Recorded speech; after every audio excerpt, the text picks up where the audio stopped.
Louise Mensch.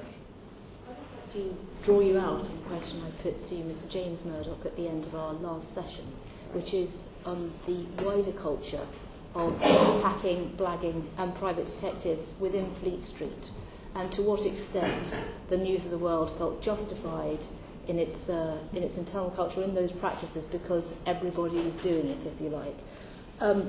I put to him that Piers Morgan, now a celebrity anchor on CNN, said openly in his book, clearly, which was published before this whole controversy broke, that he had hacked phones. He said that he won Scoop of the Year for a story about Ulrika Johnson and Spengler and Ericsson. He actually gave a tutorial in how one accesses voicemail by punching in a set default code, and clearly, from the account that he gives, he did it routinely as editor of the Daily Mirror, and it was something that happened to the Daily Mirror. He was also, of course, an ex-employee of News International.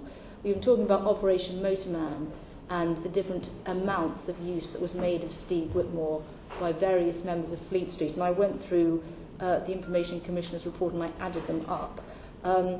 For transactions in the Daily Mail's Associated Newspapers group, there were 1,387 transactions with Mr. Whitmore used by 98 journalists in total across titles and supplements in that group.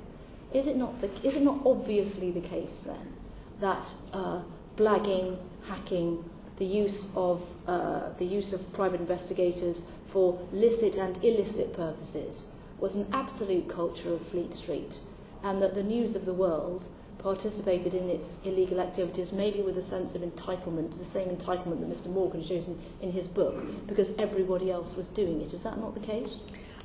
I think it. Look, we've heard